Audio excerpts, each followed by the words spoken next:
Unforgettable है। मुझे ये कहानी इतने अच्छे से याद है जैसे अभी जस्ट एक सप्ताह पहले घटी हुई है, जबकि ये कहानी है 1 साल पहले की। मैं और मेरा परिवार पाम्पंगा शहर में छुट्टियां मनाने गए थे। हम वहाँ लगभग 1 सप्ताह तक रुके। रास्ता काफ़ी लंबा था।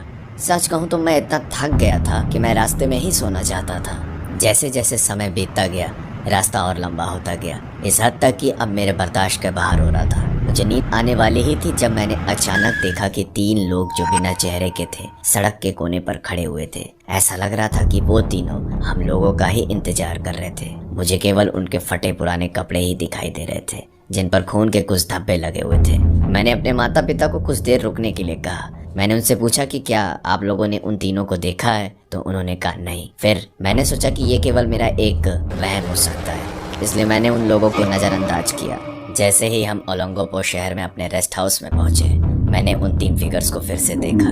ये लोग वही कपड़ा पहने हुए थे जिस कपड़े में मैंने इन्हें पहली बार देखा था, लेकिन इस बार मैंने उनके चेहरे को देख लिया था। धूप की वजह से उनके चेहरे कुछ हद तक दिखाई दे रहे थे। मैंने इन लोगों के ऊपर काफ़ी डीप ऑब्जर्वेशन से देखा, तब मुझे एहसास हुआ कि वे लोग काफ़ी खतरनाक हैं। मैंने सोचा कि वे लोग सड़क की रखवाली करते हैं जब कोई बिना टिकट के अंदर घुसने की कोशिश करता है, लेकिन ऐसा नहीं था। ये गार्ड्स नहीं थे, बल्कि ये वही 3 लोग थे जिनको मैंने पहली बार सड़क पर देखा था। मुझे एक बात समझ में नहीं आ रही थी कि इन लोगों को कैसे पता चला कि हम कहाँ रुकने वाले हैं। शायद मैंने बेवकूफ़ी कर दी इनको इग्नोर करके। मुझे ये बात बिल्कुल इग्नोर नहीं करनी चाहिए थी। खैर, हम पूरा दिन वहाँ एंजॉय कर रहे थे। हम बीच पर स्विमिंग कर रहे थे, सनसेट व्यू का आनंद ले रहे थे और वहाँ नए नए लोगों के साथ खेल रहे थे। इसके अलावा और कुछ करने को था नहीं, इसलिए मैं जरूरी काम को करने में बिजी था। हमारा रेस्ट हाउस बांस की लकड़ी से बना हुआ था। इसकी एक छत भी थी। इसकी लंबाई लगभग 4 मीटर है। जब मैं साफ सफाई कर रहा था तो मैंने बाहर की छत पर पंजों के कुछ निशान देखे। मैंने खुद से पूछा कि ये पंजों के निशान किसके हो सकते हैं। इतनी ऊंची छत पर भला कोई कैसे जा सकता है, जबकि वहां पहुंचने के लिए सीढ़ी की जरूरत पड़ती है। मैं अभी भी शायद इस भयानक खतरे को नजरअंदाज कर रहा था। रात में मैं और मेरी फैमिली सोने ही वाली थी कि अचानक हम लोगों को तेज से चीखने की आवाज़ सुनाई थी।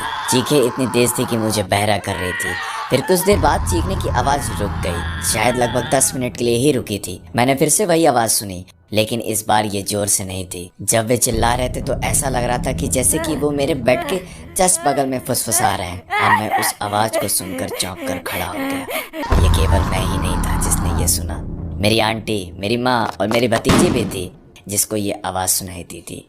हम सभी इससे काफ़ी डर गए थे, इसलिए हम लोग ये देखने के लिए बाहर भागे कि आखिर में कौन है वे लोग और ये आवाज़ कहाँ से आ रही है। हमने घर के चारों ओर ध्यान से देखा, लेकिन कुछ भी नहीं मिला।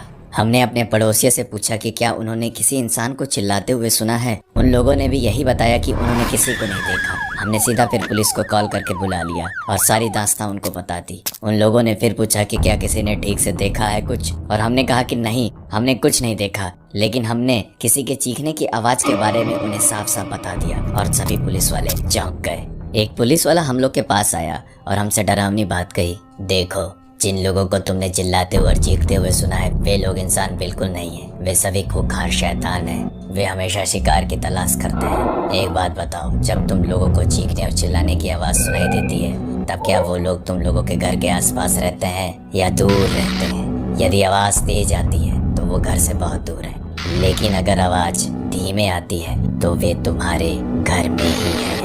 कभी कभी ऐसा करने से पहले वे लोग जिस घर को टारगेट करते हैं वहाँ पर अपने पंजों का निशान छोड़ जाते हैं। हम सब पूरी तरह से शॉक्ड थे और साथ ही साथ नर्वस हो गए थे। अब सब कुछ दूध का दूध और पानी का पानी हो गया था। चीखों से लेकर पंजों के निशान तक पुलिस वालों को हमारे चेहरे पर डर साफ नजर आ रहा था। इसलिए वे हमें हमारे रेस्टोरेंट तक लेकर गए और हमसे कहा कि हम लोग अपना सामान पैक कर लें और वापस मनीला चले जाएं, अगर इन सभी खौफनाक घटनाओं और शैतानों से बचना है तो।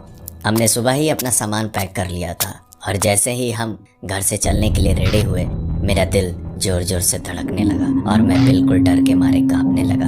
मैंने उन 3 लोगों को फिर से देखा। अब उनके चेहरों पर खुशी दिख रही थी। जब मैं अपने कार में बैठ गया तो मैंने फिर पीछे मुड़कर कभी नहीं देखा। आज तक मैं हैरान हूँ इस बात से कि उन लोगों को कैसे पता चला कि हम कहाँ जाते हैं और कहाँ रुकते हैं। मुझे केवल इतना पता है कि हम लोग अभी भी जिंदा थे।